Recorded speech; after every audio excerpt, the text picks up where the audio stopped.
Welcome to the Brand Theory Podcast, the podcast for helping you uncover your passion, realize your purpose, and take the aligned action. Together, we're going to prove the theory that when we live our lives on brand, the possibilities become limitless. I'm your host, Danielle Marquesi, branding expert and business coach. Let's get started. Welcome back to another episode of the Brand Theory Podcast. Today we have a very special guest, Emily. Emily is the founder and CEO of the Cool Mom 101, where she's on a mission to support women in creating their own chic and connected business. You know, last night, I don't know when this episode's coming out, but on this day, last night, Emily and I recorded an IGTV live on her IGTV, and the first thing she asked me was, I don't know how to pronounce your last name. And as I'm sitting here doing your intro, I don't know how to pronounce your last name. That is hilarious. And then it's funny because I was listening to a couple of your episodes and I was like, oh, there she obviously says her name again. There it is. Yeah. That's so funny though. It's Kiloh. Kiloh, almost like a Kylie. Okay, that's awesome. You have the coolest last name I think I've ever heard in a really long time. Kiloh. It's like very unique. So the story with my last name, in case anyone's interested. I did have that as the next question. So no, but it's kind of interesting. So a lot of people pronounce it Kiloh. And that used to really grind my gears when I did competitive dance because they'd announce my name. You're a dancer? Yeah, I was a dancer too. Okay, we got to talk about that because I was a dancer as well. I did pretty much any competitive sport and competitive dance. Like I just did I did all the things. Okay. Go on with the last name. Yeah, so when they would announce my last name when I'd, win all my medals, but they would say Emily Kiloh, and it used to really piss me off. I'm like, damn it, that's not my name. Oh wait, can I swear on here? Yeah, absolutely. Okay, Fuck okay. Yeah. I was like, I think so. I'm like, based on how I know you to be, I think it's okay. So it used to really piss me off. And I always wanted my mom's last name, like her maiden name was Woodside. And I thought, how simple would that be? Now I love my name. But the history is it's actually a Scottish name, but there were some letters that got taken off when they emigrated. So that's Italians too. I don't know why they did that. Isn't it weird? So then it doesn't really make a lot of sense, the name. Yeah. It's a little confusing. But yeah, I love it now. That's awesome. That's such a cool story. Okay, before we even get into this episode, tell us more about your competitive dance. What did you do? Well, speaking of my Scottish heritage, I did Highland dance. That was no shit. Yeah. That's awesome. Are there any old videos somewhere that we could find? You know what? It's funny because, I'm 33. So back then, it wasn't as simple as just pulling out your iPhone. Right. So I would actually be really curious if there were, because I was a good little dancer, and I competed all over. I competed in Scotland. I competed in the kind of Canadian championships. That's so cool. Yeah, so it was that's cool. Where all that background of your TikTok dance videos comes from. Yes. Guys, if you haven't seen them already, you have to go check out Em's dances. They give me life. Oh, thank you. You know what? It's really, really fun for me. And I think that's what comes through, and that's why people like it. Yeah. You can see that I'm having fun. You see that you're having fun and you're confident, and it's just like, fuck it, I'm just going to do this dance and make your day. And that's exactly what happens. Oh my God, I love that. But that's how I'm feeling. I'm having a great fucking time. And I'm like, how can I share my light with other people? And for me, one of those ways is dancing. So. Oh, I love that. Well, when we finally get the chance to meet in person and do a little event, we'll have to be breaking down on the dance floor somewhere. Oh, you don't even understand. Like everyone who ever hangs out with me, I make everyone do some sort of TikTok dance with me. I love it. I'm there. Sign me up. I'm like the choreographer. I'm like, okay, we're going to have you here and you here. Yeah, it's I love great. it. Do it. So you were the cousin in the basement organizing the choreography and the dances. Yeah, that was me too. Girl, we're going to kill this. I know. Yeah, exactly. See, I have you. It's perfect. I'll probably get you right up front. Girl, I will put on my best wig. Imagine if I wore a wig, like I have this green wig I wore for 1 year at Halloween. I was Cosmo, the Fairly Odd Parents. Oh. I got the green wig. I swear it changes your whole persona when you're wearing something different, like a wig. Obviously, when wearing a green wig. But it's just, I felt like I was the best Cosmo version there ever was, flicking that long hair. Like, it was crazy. I was doing all sorts of dances that day. I love it. Okay, so let's get into the episode now. For those of you who don't know Emily, Emily and I met through our mastermind that we're currently enrolled in, and we share the same coach. And she has been such a breath of fresh air into my life. Her energy, as we've just kind of dived into there, is something I didn't know I needed. And I haven't even met you yet, and it is all online. She's super supportive and just really kind of kills the game in running her own business. And I know we found out a little bit about you and thus far, but I would love for you to, in your own words, kind of tell us a little bit about your journey so far of entrepreneurship, how you even got to this point, a little bit of your background, and kind of what you do now. Ooh, that's a big question. Big question. I love it. I love it. Okay, so let's go back to, what we can start with is that the entrepreneurial spirit has always run real deep for me.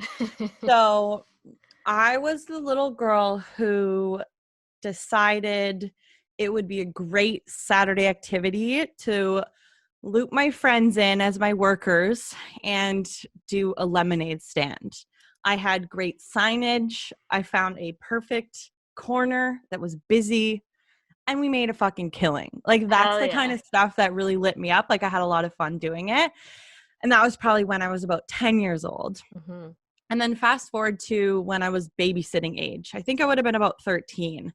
I printed out these flyers, designed and printed out, which gosh only knows how I did that back in 1920. Like, it was a while ago. It was like 20 years ago. Yeah. But anyways, I designed these beautiful little flyers, and I think I called myself ABC Babysitting, something like that. And I put these flyers at the local stores, and I ended up getting this like amazing babysitting gig. It was, to this day, I joke, but it was one of the best jobs I had. Yeah. It was a 7-year-old kid down the street from me. And so a 7-year-old is pretty easy to babysit. Like, there's not a lot. And he was a nice, lovely kid. We would play together. We'd watch some movies. Yeah. And it was always when his parents went on date nights. So, it wasn't a ton of time. It was from, 6 till 7 or 8 that he was awake. Right. Put him to sleep. And then I'm just watching TV. It was a great gig. Right. And the parents would come home, usually a little tipsy. Right. Hit me. So it was just great. And I think the wage it was $10 an hour. And that was a long time ago. So anyway, killer job. And so it made me realize that I really always have had that kind of spirit within me. Yeah. And then what happened was I kind of went along my way in high school, and I think you lose a lot of your essence, or you can, because there's so much outside information you're dealing with. You're really trying to figure out, like, who the fuck am I? Yeah, there's so much to do between like sports and homework and personal life and finding a date to the prom. Like, all these things take priority over figuring out who you are. Absolutely. So really didn't have a great idea as to who I was, which makes a lot of sense at that age. Fast forward, I go to university, and then especially there, I feel like I was just really trying to fit into the mold. And for me, how that kind of translated into work is I really was attracted to the idea of having a very corporate job and working my way up the ladder. And that for me was kind of like the pinnacle of success. And it's hilarious because for me, somewhere around that time, I decided that making $100,000 a year, working a corporate job, like, that was, you'd made it. Yeah. Don't ask me where the fuck I got that from, but it's just interesting. So after I graduated university, started going on my career, one of my first jobs in marketing. So that's what I kind of knew I was attracted to. And I kind of just followed my passions that way. And one of my first jobs in marketing was for Lululemon, which probably most people know that company. It's a huge, huge global brand, which was amazing. So I started working at the store and then worked my way into head office, where I worked on the digital brand team. So that was one of my first marketing jobs, was at this amazing company. So that was where I really found my passion for marketing and branding. And while I was there, if anyone recalls this, it was the time when Chip Wilson, the founder, and at that time he was still involved with the company. Sure. So he said that and he went on an interview, and I was watching this as I'm working. He goes on an interview and says that some women's thighs are simply too large for the Lululemon pants. And Oh no. that's why they're pilling. Oh my, so it was so bad. It was so bad. So the long story short there was that it really made me want to get into public relations because I was like, Now you got to put out these oh, fires. yes. And I was like, holy shit, PR matters so much, good and Mm, bad for a brand. It really can make or break you. So from there, I went to a public relations school and did a program. And then I was still kind of climbing that corporate yeah. type ladder, kept kind of increasing my salary, getting more responsibilities. And it's funny, I was really caught up in the titles. Like I was Mm, like, I really want to hit a manager and director title by the time I'm 30. Like I had these hilarious, who cares what your fucking title is? Anyway, I was really caught up in that. And then fast forward to 2 or 3 years ago, I was working in another corporate job for an organic skincare company and basically hating my life. And mm, that was when at work, like I was like, oh gosh, like this is not it for me. This can't be fucking it. Like I am mm. kind of grinding. I'm not really learning anything. It just felt terrible. And at that point too, I was pregnant. So I was kind of like, ooh, what do I do? Like I Yeah. don't really want to go job hunting.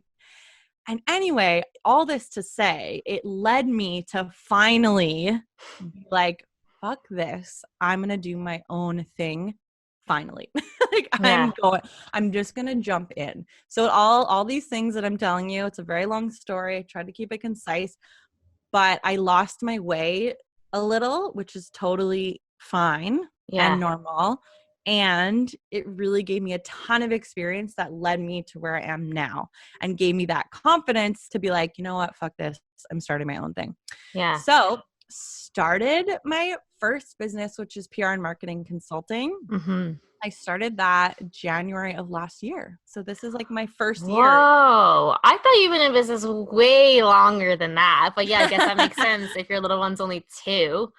Oh my Yeah. goodness. I did not realize that. That is amazing. Okay, so take us now through where your business is at now, because like, you've already kind of made a transition from doing the PR and marketing to now coaching. So when did you realize that you wanted to add in the coaching element, and what was that transition like? Great question.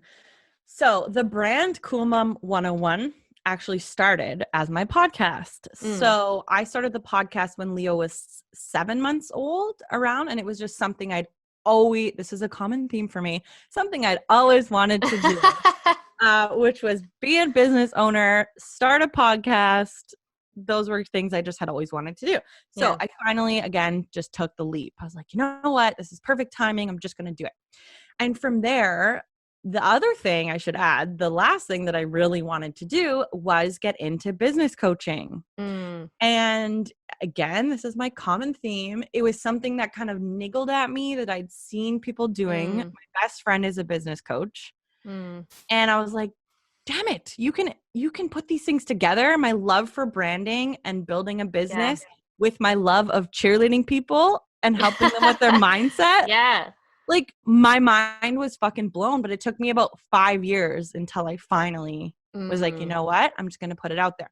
So from starting the podcast with that brand is when about a year later, so this was just in like August, I Yeah. decided to add coaching to that business.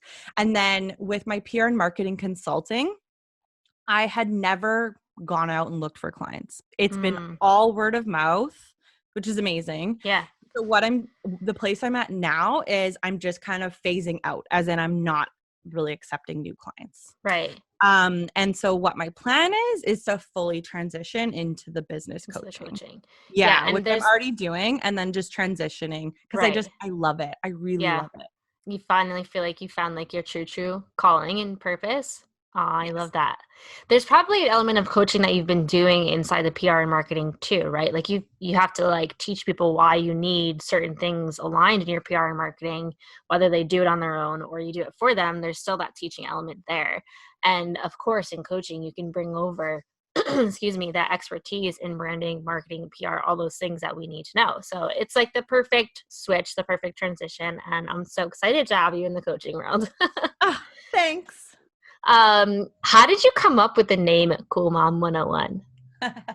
I love this question. So it was one of those things that just, I'm very much like this. Things will be kind of mingling in the background. Mm-hmm. I'm extremely creative. My mind is always going with ideas. And usually something will just click. And so the part that clicked right away was, I was like, I'm a cool mom. That's just who I am. Yeah. That's who the fuck I am. And then cool mom on its own, it was like it's a little crowded. There was like a Sure. podcast called Cool Moms. And I was like, okay, how can I, and this is actually a great lesson because it's like, how can you take something that you know at that core is who you are or what you want your brand to represent and like differentiate it just a little bit. Just So a little branding tip for you guys here. just a little branding tip. Throw that in. But what just came to me, I'm like, that's actually useful advice. So I knew I was cool mom, but I'm like, how can I differentiate this just a little bit? And the 101 for me was, so for me, 101 represents learning because it's all about education because 101 is like that first course you take. So that's kind of where it came from. I was like, how can I take the cool mom and just differentiate it a little bit? And then it's been fun for me because everything's like a play on higher education. Right. So my one-on-one coaching program is called Cool Business, like Cool Biz Academy. So I get to do all these fun. I love that. Yeah. Did you know when you added in that 101 that you would be going the coaching route and like taking on that teacher mentor role? Not really. Maybe deep down, I was hoping it would go that way, but I was just scared, frankly. I was like, ooh, can I do this? And I think this is really common with coaches. Like, who the fuck am I? Oh, yeah. I experienced people, it. Yeah. Yeah. And then I was like, but who the fuck am I not? Yeah. And you just said it before. All your experience that you had in the corporate world, all your experience as a mom, all your experience as a human makes you the right person to help your ideal client. Absolutely. And that's a lesson I think I'm frankly still sometimes learning. It's not like a done deal. Yeah. I do have certain expertise, and that's what I want everyone listening to understand too. Yeah. Whether you worked as a daycare executive, that's me, like Danielle, right? But you develop certain skills that are, and a lot of them will be transferable. Yeah. And it is really, and that's like a huge part of confidence for me is understanding. And this is like what I tell everyone who wants to listen, and my clients included. You need to realize that there is literally nobody else in this entire world that's like you. There's no one who's had the same experiences as you. There's no one who's going to explain things the same way you do. So that is what you're bringing to the table. Yeah. It's like you can't forget that because it's totally you and it's unique and it's different for everyone.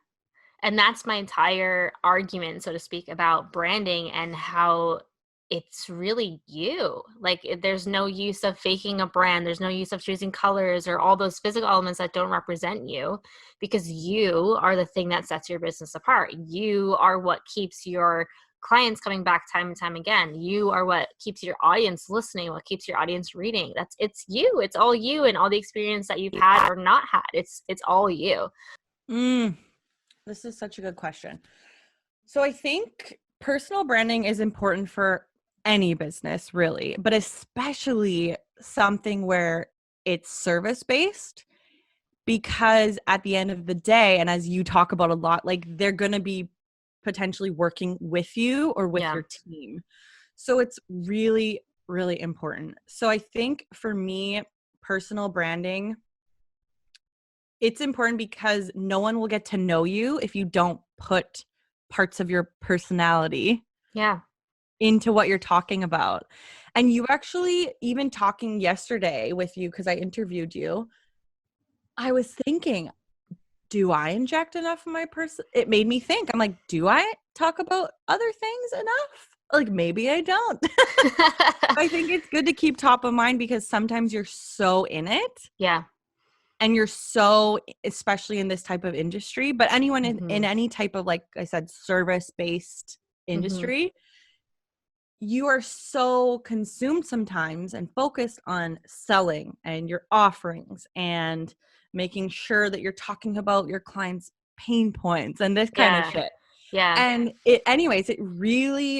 it was great because it reminded me that that's something I do care about. And I do want people to understand who I am Yeah. beyond just what my offerings are, what it's like to work with me, the Mm-hmm. social proof, like all Yeah, this, yeah. No, but all I great things. actually I actually have a note that I feel like you do a good job at showing us who you are online. And with everything between what it's like to be a business owner and a mom and what it's like to run a successful business and a successful household. And even just like I know I mentioned it before, but you're dancing and stuff, you do that and it gives us such wow, she's actually having fun. And you might be teaching us something in your TikToks or talking about something, but I honestly just love seeing that side of you because now I'm learning it was such a huge part of your life. And I love that you're still doing that and like honoring that fun side of yourself, and there's other things that you do that you sprinkle in, whether it's like what you're eating or that one time you went with, I think it was your sister and you did that cooking class. Like, that was super fun to see. Like all these little things that you question, do people really care about this? Is the things that we care about the most after your offerings and what you do and who you are inside the business. We want to know who you are. So yeah, I think you do a great job, Em. Thanks. And for me, I don't know how you feel about this. This might be a good discussion point too. Mm, For me, I found that it's easy to do it on stories. So it's yeah, like I don't even worry as much about the feed posts yeah, if that makes sense. yeah, Because for me, then I'm like, you know what? The stories, they're in the moment. When I do random things, like you said, I'll post about something fun I'm doing, or it's just really more in the moment. yeah. So that's something that has helped me anyway, is just focusing on that. Yeah, because I feel like it's like hard to put a plan in place for communicating who you are as a person. It's harder to do that rather than doing that in the moment, rather than sharing your cup of coffee or rather than sharing that really crazy Grey's Anatomy quote that you love that Derek says. You know what I mean? Like in the moment things are those things that mean so much to you in that moment. So why not share that? Um, Mhm. and you can absolutely communicate that through posts and through emails and through all of that. But if you're figuring out your flow, try doing them in the moment or like whenever you got that wave of inspiration of, oh, I think people will care about this. Try it. See the feedback that you get. But yeah, thank you for all your input about the branding and whatnot coming from an expert yourself. My pleasure. Okay, so take us through how you work with your clients, like your coaching clients right now. Do you work with people who are just starting out? Is it more at a point where they're a little bit of a foundation going? Just kind of how do you do it? Because I know every coach kind of has their different flow of things. I'd love to hear your method of madness. Yes. So my method of madness right now is working with women who have not yet started a Love business. that. Yeah. So I think it's really cool too. And this is something that I wish I had understood more. So I'll Mm, just say it for anyone listening who might not have heard this or it hasn't sunk in yet. But no matter what stage you're at in your business, there's always someone a few steps behind you that could mm, use your expertise, your advice, and your coaching. And I think that's something that really needed to sink in for me. yeah. So right now, that's where I'm loving supporting people because I'm like, I've started 2 successful businesses. I've now coached a bunch of women starting theirs. And that's where I'm just having a lot of fun with it, frankly. Yeah. And because I'm so obsessed with creating the brand, I do like being there in the beginning phases. Yeah, It's really because then fun for you me. can tell people like what actually matters and what can wait or where to put their focus and what can kind of just come a little bit later, which because people get so obsessed with trying to figure out all the pieces all at once, but it really gets to be that progress. Sorry, I cut you off. Keep going. No, no, no. That's exactly it. And so I'm working with women who kind of have that desire, like they know kind of what I talked about. They know Mm, they want to be an entrepreneur. They might have a little inkling of an idea or they don't know at all, and that's mhm. okay too. And I work with them as to what are those things you're passionate about? How can we create a business around that? Yeah, And then I find some women are like me in that they knew they wanted to do coaching, for example, yeah, but just have been a little scared yeah. To dip to the get toes into in. it. Yeah. Yeah, and that's why I love teaching confidence throughout all these things Mm, Because to me, if you don't have the confidence in place to go after these things, it's really hard to fucking start. Yeah. Like really hard. Yeah. So how do you teach somebody confidence when they're so scared of that? How do you do that? It is a great question. So confidence for me, I think of it, it is like a muscle. Mm, So you're not necessarily just born being so confident. There are people that are more naturally leaning that way, yeah. etc. But it is something you can develop. That's the exciting thing. So a few things that I like to always start with. The first one is to challenge yourself. So this can be big or small. It doesn't have to be some big scary thing because you can work your way up to Right. that. So challenge yourself and then commit to that. So when you're challenging yourself, what you're telling your body, mind, etc., is that, look, I can accomplish things. I Mm, can do this thing that I maybe didn't want to do. So that really helps to build up your confidence. And yeah. the reason I said you can start small is because if you do, say, I'll use exercise because that's one that people can typically relate to. Yeah. That's actually the example I was thinking in my head too. So I read minds. It's a fun skill. So say it's something like exercise and you just have kind of lost track of it. You've gotten off the train, but you know it's something you want to build your confidence in and get back into. So sometimes if you go straight from doing nothing to telling yourself you have to work out 6 days a week, Yeah. you can get lost. Yeah. And your brain is kind of like, I think I'll just stay comfortable over here. Right. Sometimes it helps to build that confidence if you just say, you know what, I'm just going to hit 20 minutes of movement 4 days a week. Like something Yeah. that feels manageable to Right. you.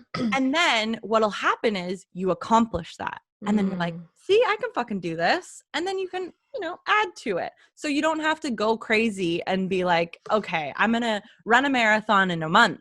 Like it's yeah. not necessary. And it really does help build your confidence up. So that's Mm, one of my favorite things for people to work on and tips I yeah. give. Another one that's like a huge, huge, huge connection to confidence is learning to tap into your intuition. Mm, yeah. So for me, confidence, that's a huge part of it, is knowing who the fuck you are. Because when you know who you are and you do things aligned with that, there's no way anyone can knock the confidence down from you. Because Yes. I don't give a fuck what anyone says about my business. Like, I love doing it. Yeah. I've never had that worry of being judged for being a coach or anything like that. I'm like, no, this is what I fucking love doing. This is who I am. And Take it so or it leave is. it, And that's honey. it. Yeah. Yeah. It's like, Exactly. it's all good. So tapping into your intuition, that looks different for everyone. Yeah. But of course, there's the classic ways. There's meditation. For Mm-hmm. me, it's really giving myself time to slow down. If I'm go, go, go all day long, I find I don't have that space in my brain to be able to evaluate things, to be able to get those ideas that come that feel so fire. Right. When you get those ideas where you're Yeah. like, that's a fucking good one. Like, I can't wait to use this. But if Yes. I'm go, go, go and so scheduled and just pushing in my masculine, I don't feel that intuition. Mm-hmm. So yeah, slow the fuck down, meditate. I love tapping for that Mm-hmm. as well, because I find sometimes if I'm too high up here in my head, sitting and meditating is not Yeah. gonna release my stress. So tapping, because you're like moving Right. and talking, I find it's got a little amount of action to it. That's So a I very find good point. yeah, it can really help, because sometimes, like, if you're super high strung in a moment, which is okay, but someone telling you to just sit and meditate, it's like, it's probably not going to work. Right. It's like when you're stressed and people are just like, just relax. Like, okay, I would if I could. I wouldn't be talking to you or venting to you if I could just relax on my own without getting it out. Thank you. Exactly, but thanks. And also moving your body. So if you Mm, are feeling really high stress, high strung, go for a fucking walk. Go yeah. for a run, spin, whatever your flavor is of that day and whatever. Yeah. So yeah, the challenging yourself, tap into your intuition. And then the third one is what we actually already talked about, but I'll just say it again for the people in the back. Just have confidence and repeat this to yourself and really understand it, that you are literally the only you in this entire fucking world. Nobody has the experiences you do, grew up the same way you do, has worked at the same places you have, Yeah. whether it was as a babysitter or one of my other jobs was a cashier. Like, you know, Yeah. all these things layer up to my expertise and my experiences and the Yeah. way I talk, the way I think, the way I feel. So just have confidence knowing that and understand it at that cellular level. And I think that really does change everything. Yeah, I love all of that. And one thing I want to point out is that everything that you just talked about is all stuff that we're doing for ourselves in the back end. And you have to do that. You have to do all those things for yourself and building up your confidence strictly for you first before you worry about what it's going to do for other people. Because once you do all these things, and whether it's the meditation or the going for the walk or a culmination of all the things that Em just shared with us, those are the things that make you good with you and you good with who you are and comfortable and confident in yourself. And those are the things that shine through by you showing up in your stories or in a post or in an email or on an IGTV live or on a podcast. When you're good with you, it is so much easier to show up in that online space. It might feel awkward at first, but because you're confident in yourself, you know you'll get through that awkward phase and it will just be flowing and easy sooner rather than later. So true. So true. And you know what that just reminded me of? I will share because I do think it's obvious that I'm confident showing up online for anyone who's watched me at all. And I was thinking about this a few days ago. Just a fucking year ago, I remembered that I felt nervous showing my face on stories. Yeah, we all Just had that. ago. Yeah. I was like, well, this is a bit weird. And like, is my makeup okay? And like, whatever. Now I don't give a flying fuck. Yeah, I put a fun filter on because back to personal branding. Like, I love doing that. It's fun for me. Yeah. Like, that's who I am. I'm sparkly. Yeah, but it's not because you're worried about how you look. Maybe like a little bit because we're human, but more than often, no. It's more because this is a fun filter and this matches my brand. Yeah, absolutely. You have that sparkly brand and the filters are made for that. So why not use them? Have some fun. But I just want to share that as in, I'm not here to say I've just always been so perfect and confident. I do recall, like I said, it kind of came to me. I was like, holy shit, 1 year ago, I was worried. I felt like, ooh. And my best tip for that is commit to a certain time. Say that you're going to show up. I've heard some people say 30 days or whatever, but make it up yourself, whatever feels good for you, and show up every single day. And it does. It just gets easy. And now I would never think twice. Anyway. Yeah, no, you never, it was actually one of my questions. So you took the words right out of my mouth of, were you always this confident or was it something that you had to work up to in the online space, especially?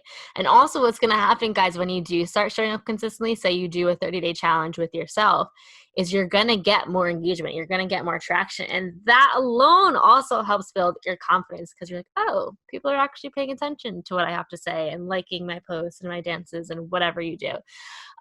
Somebody who was in Kelly's coaching program that I co-coach with, so this is probably a couple of rounds ago, I started a TikTok pretty much around the same time that she did, but I don't like post on there consistently. It's more like, oh, I've got 10 minutes. Let me just go watch 10 minutes of crazy TikToks, see what the world's up to. But she posts consistently every single day, and she has since the day we started.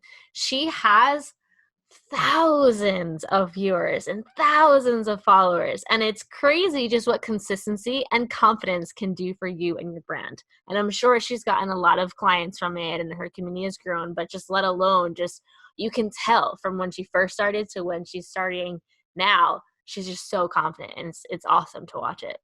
Absolutely. And you know, another good point to add to what you're saying about this woman is I want it to be clear too, and this is a good point on what you talk about with personal branding, it needs to feel authentic to you. Yes. If you don't like fucking dancing like I do and it doesn't bring you joy, don't do it. Right? So I think I'm sure you see this with your clients too. Absolutely. You can't be everything to everyone. And as I know you are really passionate about, like, it needs to feel authentic. Yeah. So if you don't love dancing, don't go learn the TikTok dances. Watch them, observe, have fun. in that way, but don't feel like you have to do that. Yeah. There's a way to find a way to do everything that you feel like you have to do in your business, everything from showing up online and also a whole launch series. There's a way to do it that feels on brand, as I say, to you. And it's not about doing it because it works for somebody else. Like, sure, we might try things and see how we like it, but if you don't like it the second time, the third time, and something feels off, you can make those adjustments accordingly and just make it on brand. There's no use of doing something over and over again that you freaking hate, because that puts you right back to where you started before you started your business.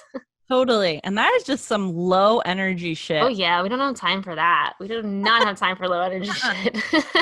You know what's interesting about that too, that I just was thinking about as you were kind of finishing talking, is there's a difference too, and I want to point this out, between being scared to do something Mm. and it actually not being authentic and on brand. Yes, You know yes. what I mean? Talk Like, to me about this, because this is always a fear that I have of not communicating. So please tell us what we need to know. well, it just kind of came to me in that sometimes there's some, and I'll use me as an example. Okay. The first time that I was told I should do, but it was advised, this is a good way to sell your programs, is to do an Instagram live. Mm-hmm. And there's a whole email series to it and all these things. Essentially, it's like a funnel type situation Yeah. through doing some sort of live event. So the first time I heard that, I was a bit apprehensive, maybe is the Yeah. word, and I think a bit fearful. And so I think you actually did bring up a good point though, is maybe try it. Yeah. And so I did, and that's when I realized it actually was more that I just hadn't done it. It was Yeah. new for me, and so that's natural. It's Yeah. not going to be perfect ever, first of all, but it's not going to be so good and polished the first time you do it.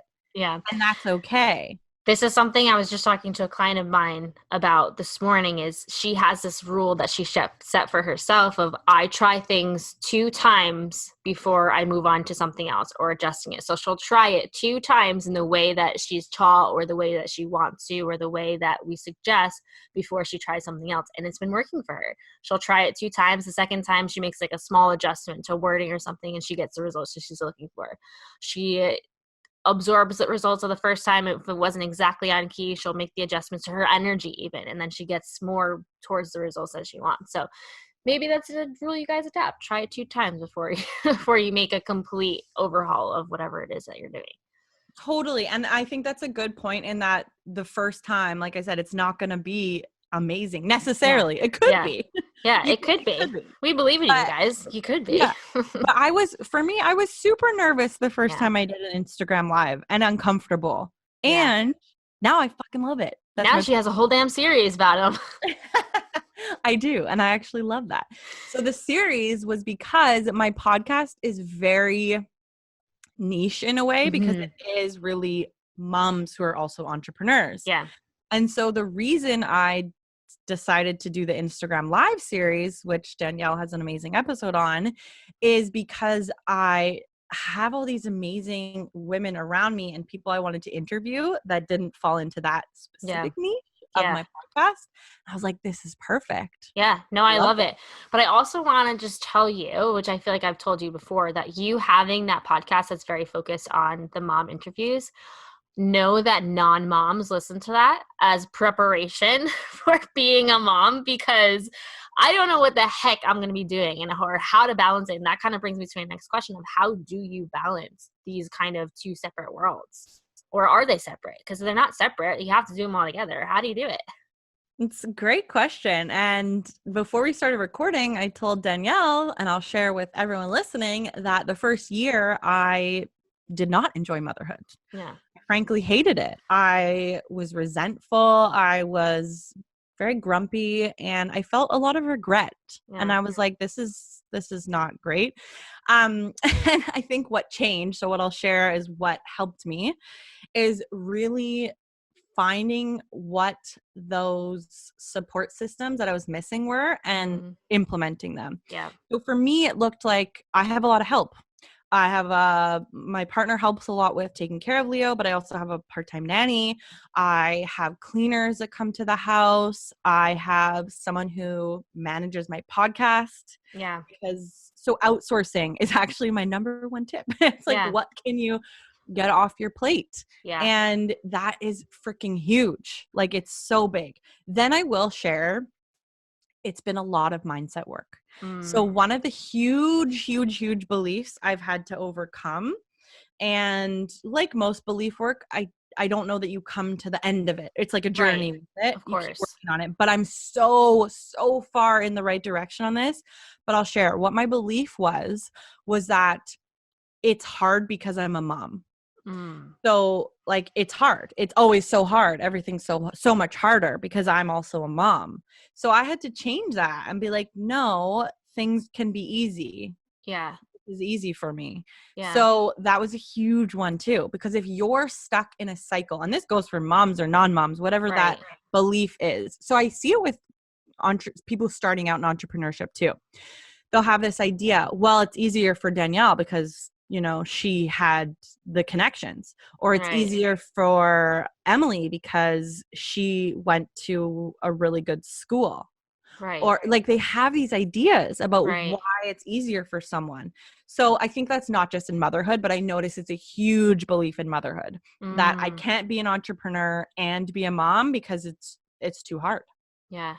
So Wow. a lot of it was mindset work, which surprise. And then a lot of All it goes was back to mindset. totally, but a lot of it was actually implementing systems that were going to help me. Yeah. And I do this to this day. I'm still working on it in my business. It's like, what else can I automate? What else can I outsource? And I am starting to get to that point where I'm thinking in my coaching business, can I have an assistant to do certain things beyond just my podcast? So I'm always evaluating and keeping that very top of mind, because I'm only one human. I only have the energy that I have to give. So for me, and anyone listening, if there's anything that someone else can do for you better and or cheaper, that's a no-brainer to me. Like, and stop thinking cheaper about that. doesn't always have to be like money. Like, cheaper can be your time and your energy are extremely valuable. And this is something that you guys have been helping me with in the last couple of weeks, is making that move. Excuse me. Throat chakra is getting cleared with talking about this one. Hiring is hiring that help, because it is super scary to hand over, again, like non-moms or moms, to hand over that help in your business, or having somebody else care for somebody that you love so deeply, right? And I'm sure that's not something easy, but you have to think about it as it's protecting your energy. You can do more, believe it or not, when your energy is protected and when your energy is where you need it to be. I'm sure Leo very much appreciates mommy not being stressed out by all this work that she has to do, right? And when he gets that time with you, which is probably so much more now, it's like you at your top, most highest energy. Maybe not all the time because we're moms, you know, not me, you. But it's about protecting our energy. So you're right. When we can ask for help, that's another thing, is being an entrepreneur and starting, I didn't want to ask for help. I was always like ashamed to ask for help, right? Because I thought you had to do it all by yourself. And that's what entrepreneurship is. You just figure it out by yourself. That could not be further from the truth. You can't do it by yourself. Whether you have a friend that you make on Instagram or you're part of a high level mastermind, you can't do it all by yourself. You need somebody. You need a coworker, so to speak, to just look to and be like, I don't know what the fuck I'm doing. Please help me out of this rabbit hole. You know, you need someone to push you, say, hey, it's time to hire somebody. You need someone to come into the office and say, hey, dinner's ready, time to shut down. You need that support system. So I don't even know where the heck I was going with that, but yes, protect your energy. And you know what? You just made me think of that. For anyone who has already had a business baby, maybe these skills will be very great if and when you decide to become a mom, because a lot of what you said is very important. Becoming a mom, it is developing that support system, knowing when to ask for help. A lot of moms really struggle with that. Like, really struggle, because you think, oh, motherhood, I'm a woman, I should just be able to do it. And like, that could not be further from the fucking truth. You need these people around you who are going to tell you like, hey, you need to rest now. Yeah. Like, stop trying to keep doing what you're doing. Like, it's time for you to rest, Yeah. or it's time for you to go get your nails done. Yeah. It's time for you to take a bath. It's time for you Yeah. to take a shower. It's time for Yeah. you to just eat something. It's time for you to just do these little things to take care of yourself. Mm-hmm. Yep. Yeah. Good. I love it. Love it all.